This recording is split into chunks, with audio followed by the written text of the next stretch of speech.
Welcome into another episode of Locked On Phillies. The Phils won again yesterday, and Bryce Harper returned to the lineup, but had some interesting things to say about managing his wrist injury. How will the Phillies do it? I'll tell you what I think on today's episode.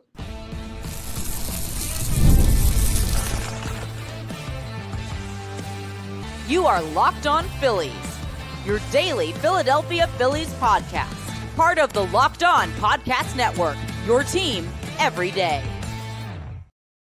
Yes, this is Locked On Phillies. I'm your host, Connor Thomas. Thank you so much for joining us today. We come to you as part of the Locked On Podcast Network, your team every day. You may know me from some of my other work in the sports talk space. I've been on air over at 97.5 The Fanatic, doing sports talk radio here in Philly for over 5 years now. I've been a credentialed Philadelphia Phillies media member for 4 seasons. This is also my 4th year as the host of Locked On Phillies. Please make sure you're rating and reviewing if you're listening to us in podcast form. You can hear us wherever you get your podcasts. Not hard to find. You can also watch us on YouTube. And if you're doing that, hit that subscribe button on the Locked On Phillies YouTube channel. It's free and easy. It'll get you notifications when new episodes are posted so you don't miss any important Phillies news. And it also really helps us out here on Locked On Phillies. Today's episode is brought to you by FanDuel. Right now, new customers can get $150 in bonus bets when your first $5 bet wins. Check out our friends over at FanDuel for that great offer. We're going to talk about Zack Wheeler being absolutely dominant again last night. And a very interesting conversation I had on air this morning on the radio about where Wheeler is in the pantheon of Phillies starters over the past 30 years, or let's just say since the turn of the century. We're also going to take a look ahead towards Phil's Padres game 2, some weather in the forecast. Could be looking at a day-night doubleheader tomorrow on Wednesday, but we'll talk about that and how that could affect everything. But where we start, Bryce Harper is back. But is he really back? And how back is he? It's not just as simple as he's an all-go, feeling great, everything's ready to roll. He returned to the lineup last night in the Phils' 4-0 shutout win over the Padres. A nice win by the Phils because they went yard. Yeah, Castellanos hit a home run. And the rest of it, though, was created by infield hits and great base running and Zack Wheeler being dominant. We'll get into all of that. Bryce Harper was back. He hit a couple balls hard. And he talked before the game about where he's at right now physically. And he basically said, yeah, I hit a point in my rehab or my rest or whatever he wanted to call the time he spent away from the team on the injured list as he was making sure the wrist got better. He hit a point where he's like, it doesn't feel like it's going to get any better than what it is right now, so might as well just get out there and play. He was also asked, are you going to be getting the best version of Bryce Harper? Are you going to feel like yourself? He's like, yeah, I can play like myself. So that's good. But then the interesting part in the middle of his questioning by field reporters was what's going to happen as far as managing this. He's like, I'm going to have to manage it throughout the season. I'm aware of that. You guys are going to be aware of that. The team's aware of that. Rob Thompson's aware of that. We have a bunch of Thursdays off until August, so this month should be manageable with days off and things like that. But I don't love the idea that Bryce Harper is already taking a peek at the schedule and saying, well, here's where I want a day off, or here's where I want a day off. And it's not anything again, I'm not saying he's being lazy or doesn't deserve these days off, or the Phillies shouldn't do that. But that to me is pointing in the direction of he feels better than he did when he went on the injured list, but he's not fully back. And who knows if he will be fully back. We don't know still what the nature of this injury is. We just know it's wrist, right? And that has brought up the conversation of, well, should he have had a procedure done this past offseason to fix it before the season started so it became less of an issue? Because this is not just a this year issue. This started happening in 2024. So did Bryce Harper make the right decision to just rest it and come back? Clearly, it's still bothering him because he just got off the injured list for a period of about 3 weeks. That is a question that we may never get the answer to because who knows the severity of the wrist injury? The Phillies do. Bryce does, but we don't. The public, the reporters do not. So maybe it's a situation where there was no real procedure that would fix this problem, where it's if it's tendonitis, the only thing you could do is rest it. I'll just tell you, just to give you an example, right? I'm not a Major League Baseball player, but I played college ball, I played semi-pro ball. And I had elbow issues all the time because I pitched. And I asked my orthopedic surgeon that I saw multiple times for deals with my elbow. I was like, is this ever going to get better? And she was like, yeah, when you stop playing baseball. That's the only thing. So it was just something that I had to manage because I wasn't done playing the game. And maybe this is something Bryce Harper just has to manage forever, which would be annoying and troubling.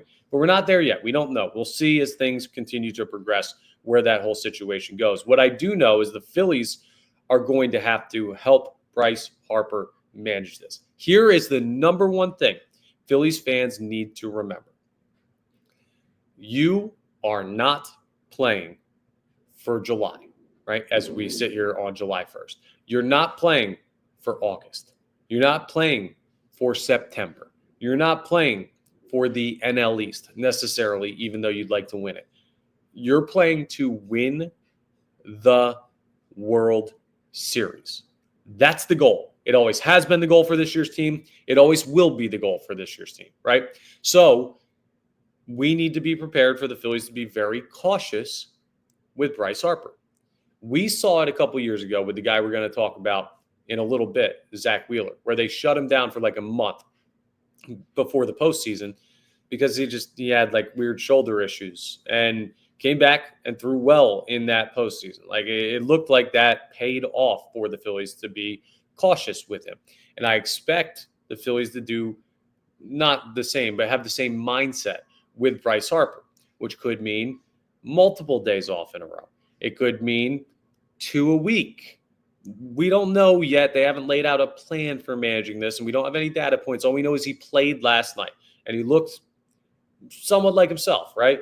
Like he didn't have any hits. He walked once. He did hit a foul ball that probably would have been home run distance if it was fair.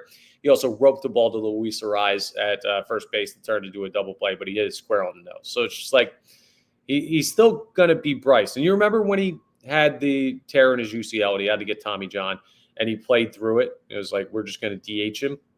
Well, he was Bryce Harper then, right? Like he was crushing baseballs then. He was a valuable member of this team. So even like 50% Bryce Harper is still better than a lot of the players at the major league level. This guy still is a superhuman talent at the game. So this isn't the Phillies are screwed because Bryce Harper isn't 100% healthy. Like he's going to play, but he's also going to have to be reined in a little bit. And I think he'll do that himself as well, where he'll be forthcoming with how he's feeling to the team and to Rob Thompson and everything. And just going to be like, yo, would rather not go today, feeling a little sore. And they'll give him that. And they should, right? Like what I don't want to see Phillies fans seeing Bryce Harper get like 2 days off and be like, man, see, they got to shut him down. They got to get the procedure. Freaking out, like having these issues with that. Like the goal is to deliver a healthy team to October, or as healthy as possible to October, while getting there as well. But I think the Phillies are going to get there, and they're a good enough team to make that happen.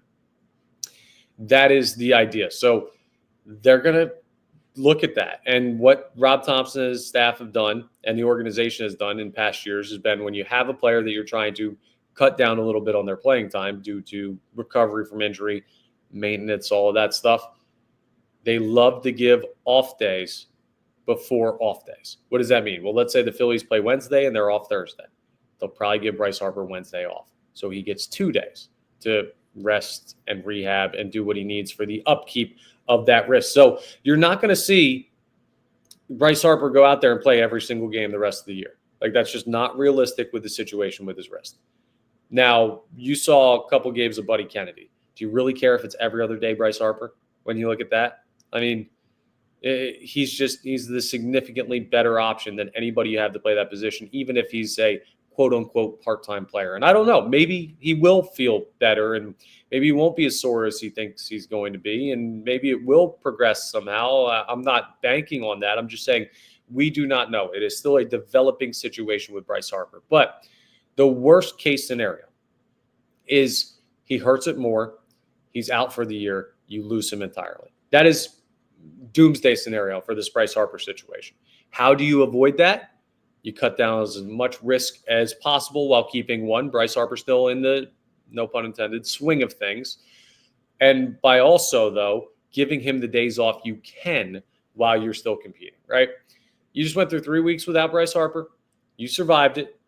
You can go through a day here and there without Bryce Harper. It's not ideal, but it's reality at this point. So that's what the Phillies need to do. They need to not be afraid to sit him down when they have any worries at all, because I don't want a situation where you are fully without him. I don't even care if it's 50%. I don't care if it's 25%. I'll still take him over other options the Philadelphia Phillies have. Now, does this change the chances that he moves to the outfield to set up a trade deadline? Look, I don't know. I haven't really discussed that with anybody. I'm not sure what the result of that thought process is going to be, and I don't even know who's available to play maybe first base or third base or whatever to make this an opportunity for the Phillies. But Bryce Harper's back.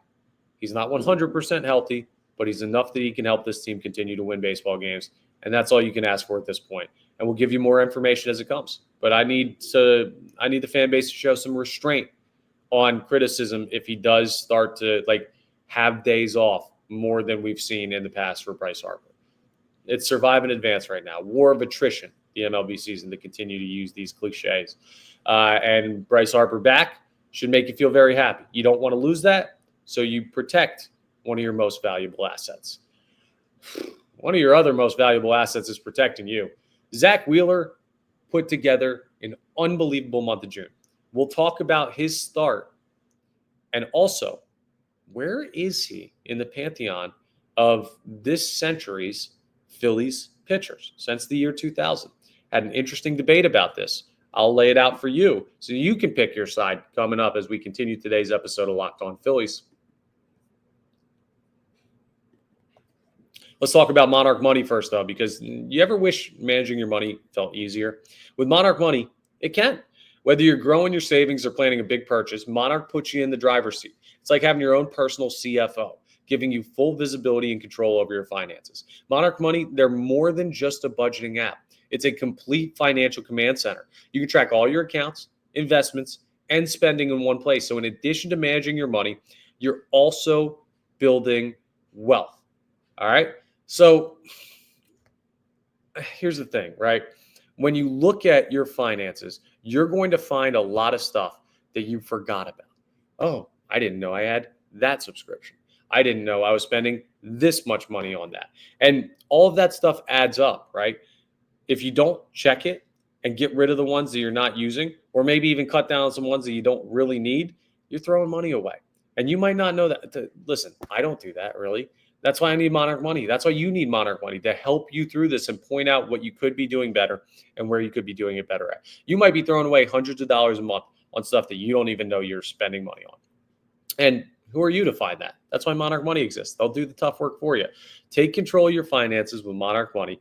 Use code LOCKEDONMLB at monarchmoney.com, and you'll even get 50% off your first year. That's monarchmoney.com, code LOCKEDONMLB, and that'll get you half off your first year. So go ahead and get control of your finances with our friends over at Monarch Money.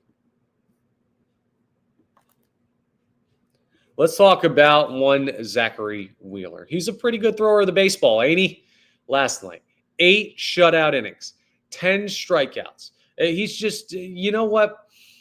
The great players in any sport can kind of just say something and then do something.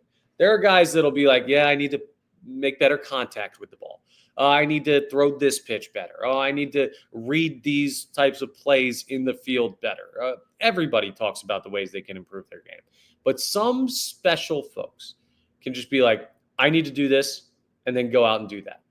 Zack Wheeler talked about after his last start, he wants to cut down on the walks. Well, last night, he did not walk a single Padres batter over 8 innings of dominant work. The 10 strikeouts are even more impressive when you realize the cutter, which is one of his popular pitches to use, wasn't really working all that well. He didn't really have a feel for it, but the curveball was awesome. The sweeper was awesome. The fastball was sizzling. And Zack Wheeler put together a month of June where his ERA was around 0.5, right? I think it was 0.58 was the actual ERA for Zack Wheeler in the month of June. He's unbelievable. He should start the All-Star game. He should win the Cy Young. He should get every award on the planet for a starting pitcher. Now, there's more time to go in the season, but I just can't get over how good Zack Wheeler has been. We are so lucky that we get to root for this player on this baseball team. And earlier today, on radio on Kincaid and Saltunis on 97.5 The Fanatic, which I'm filling in co-hosting this week with Andrew Saltunis. Andrew and I, we were talking about Wheeler, and Andrew's like, this 6-year run that he's been on since joining the Phillies has been dominant. He's only had an ERA above 3 in one of those seasons. It's consistent, night in, night out, postseason performer, unbelievable in big moments. He is the best pitcher of my lifetime. And Andrew and I are just about the same age. He's 31, I'm 30. So we just kind of go back to let's call it the year 2000, because prior to that, we were 4 or 5 years old. When you look at that, his argument was Zack Wheeler is the best pitcher in this time frame. And immediately, my gut reaction was, what about Roy Halladay, right? What about Doc? Because Doc was my guy. He still is my guy. That was my favorite baseball player of all time. So there's inherent bias there for me. It's my first stretch because I'm not 50 or 60 where it's just the back in my day stuff, which is fine. I mean, I'm going to be like that, but I know that just comes with age and it's a natural life progression, whether it's sports or otherwise. I had my first one today where I was just yeah, but Roy Halladay though, you're going to be hard pressed to convince me otherwise. But it turned into this intriguing debate about where Zack Wheeler is in this ranking of Phillies pitchers since the year 2000. I mean, outside of Halladay, you can look at Hamels, but Hamels quite didn't have the ceiling of these guys that we're talking about here. You could talk about Nola, but Nola is more of again, doesn't have the ceiling of a Zack Wheeler or a Roy Halladay. And his, the lauding that we give Aaron Nola is more he's just done it so consistently, availably for so long. He's been out there. And I know that's kind of ironic considering he's on the injured list right now, but prior to this season, he was a horse. Then you go back even further and you look at a guy like Curt Schilling. But even that, most of his time was pre-year 2000, which is part of the reason that we put that moniker on this is just okay, let's look at 2000 on so we don't have to have that major debate, even though I believe he's a Hall of Fame caliber pitcher, Curt Schilling is. It's really a two-man race. You can throw Cliff Lee in there, but Halladay versus Wheeler, I picked Roy Halladay. And Andrew was very mad at me, my coworker on the morning show, the host of the morning show. And he was saying, well, Zack Wheeler's done it for longer, so that longevity is more important. He's done it more consistency because Roy Halladay had that fall off near the end of his career with the Phillies, and he fell off quick. And that was his argument. But the argument to the contrary is that Roy Halladay has a perfect game in a Phillies uniform. He has a no-hitter in the postseason in a Phillies uniform. He has an NL Cy Young Award won in a Phillies uniform. So those are things you can go back to and point at that moment or that moment. And remember where you were and how you felt and what it was like and what it meant to you. Zack Wheeler, shockingly, because of how dominant he's been and how successful the team has been, by the way. This team's going World Series, NLCS, won the division. They've accomplished stuff as a team too. If I had to ask you right now, what's the signature moment of Zack Wheeler's career with the Phillies that you can point back to be that's the number one thing? When you say Zack Wheeler on the Phillies, big moment, you know what the number one thing that comes to mind for me is? It's him getting pulled in the final game of the World Series in 2022 in favor of Jose Alvarado, and then Alvarado giving up the bomb to Yordan Alvarez. Now, that's not to say that has anything to do with Wheeler, right? It's not his fault. He was throwing well. He should have been left in that game. I will say that until the day I die. But his most impactful moment is him getting pulled from a game that he probably should have been left in. And I'm not also blaming Rob Thompson, again, because we've had that argument. I'm just saying, he doesn't have the no-hitter. He doesn't have the perfect game. He doesn't have a Cy Young Award. And it's not anti-Zack Wheeler, right? This is a fun conversation because both these guys are amazing and we got to root for Roy and we get to root for Wheeler currently. But I wonder, does it bother fans, or do you think that Zack Wheeler needs his seminal moment as a Philadelphia Philly, or are you able to just appreciate the consistent dominance of just you're going to get 7 innings, 2 runs or less every time this guy steps on the mound, almost without fail? And you saw that over the month of June, and you're going to continue to see that and see where it brings this team this year.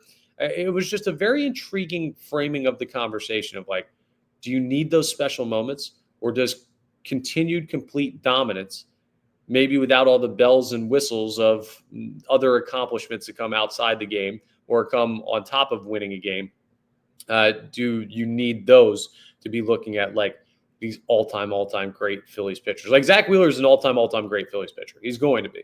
But what separates the guys at the top? To me, those moments are important.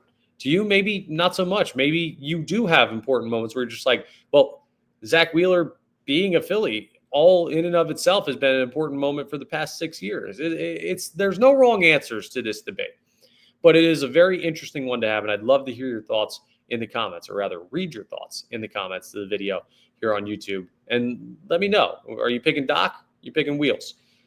It's not a negative thing on either of the guys, and I'm so happy that Zack Wheeler is throwing the way that he is and is part of this baseball team, and he is one of the more determining factors of this team's ceiling. And I don't expect him to slow down anytime soon. I expect him to have major accolades at the end of the year because of it. But how do you define that greatness when you have two great opportunities, right? So that was the Zack Wheeler part of the conversation. I mean, we already kind of talked about last night, bit of a slow game offensively, really good defensive game. Hat tip to Jackson Merrill for an unbelievable play on Max Kepler.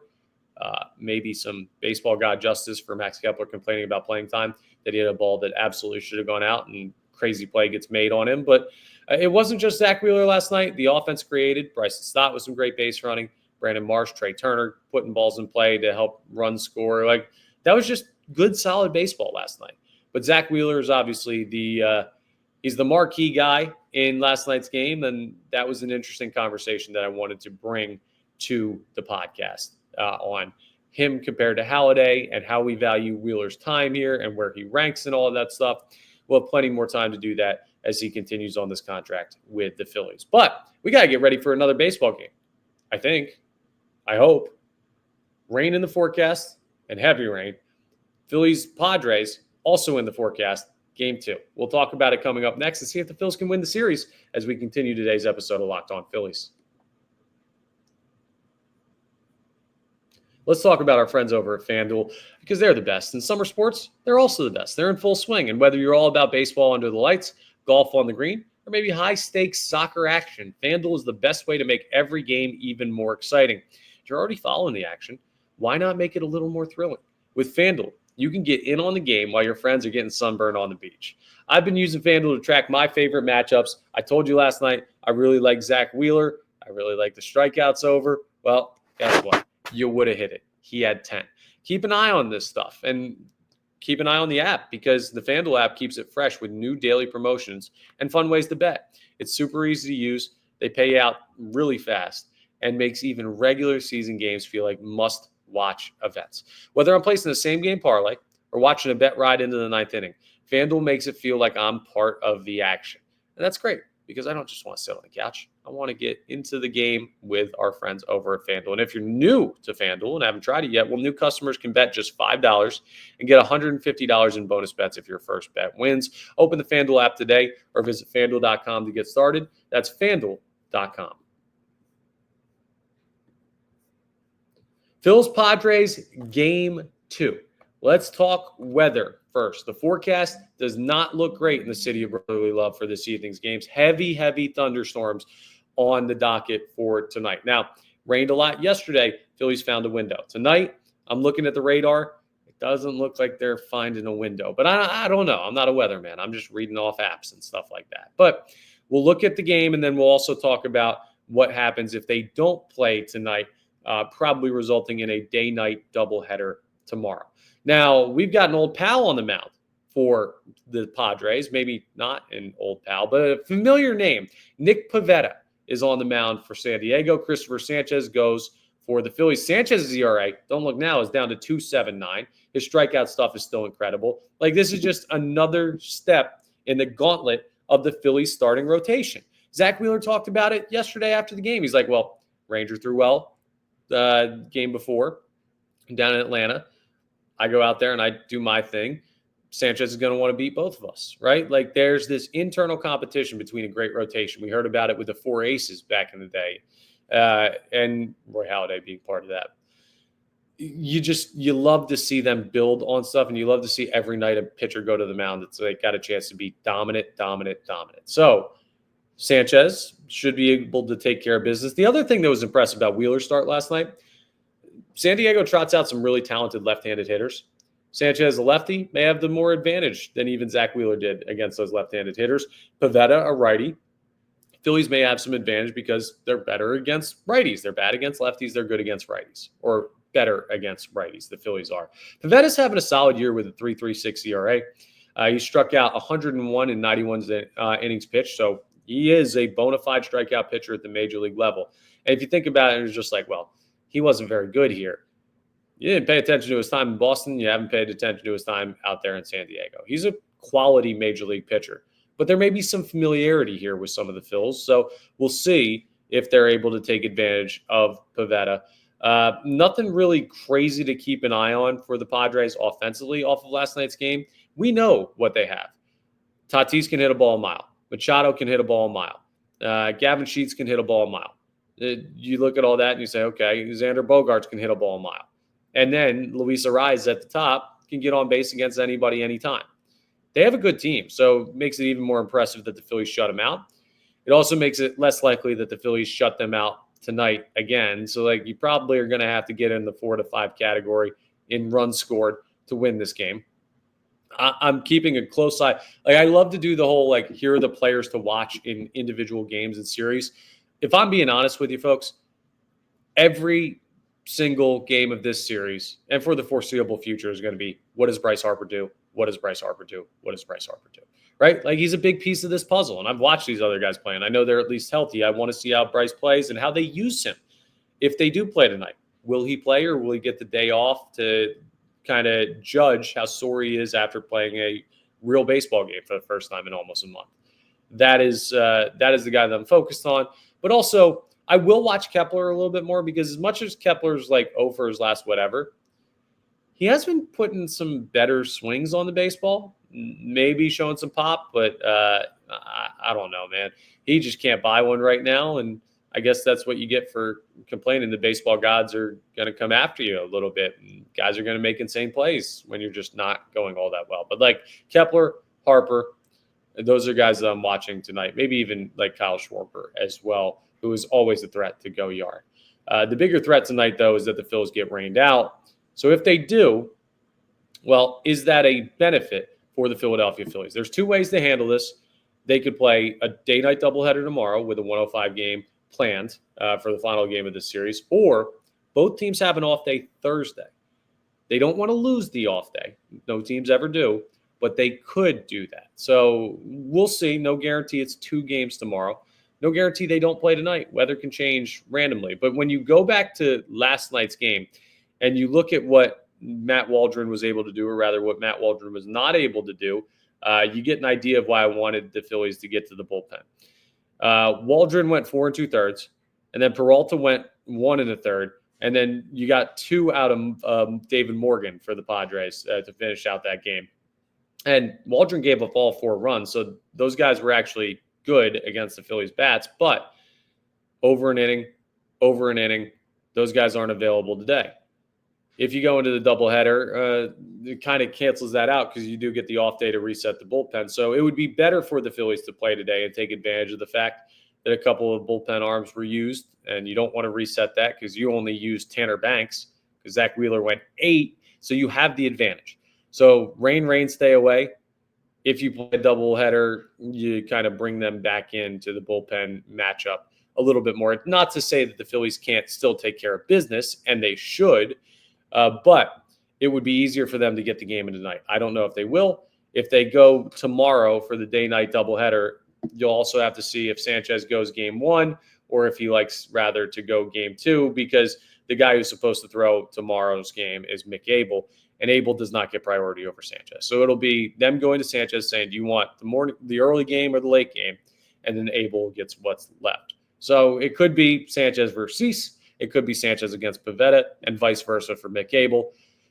that's just the reality of rainy days in early July, which don't happen often, but we've been getting a lot of them this year for some reason here in Philadelphia as summer truly kicks off. But summer means hitting season. The Phillies, they didn't crush the ball last night, but they scored 4. They kept the Padres in none. And this team is, they're in a good spot. The Mets didn't play, so you now have a 2-game lead in the division. Everything's getting better. Just got to keep an eye on how things are progressing. And that's why Bryce Harper is a main focus the rest of the way. That's all for today's episode of Locked On Phillies. Thank you so much for joining us today. We come to you as part of the Locked On Podcast Network, your team every day. Please make sure you're rating, reviewing, subscribing to the YouTube, all of that great stuff that I talked about at the start of the show. If you haven't done it yet, do it now. And I will talk to you tomorrow on the next episode of Locked On Phillies.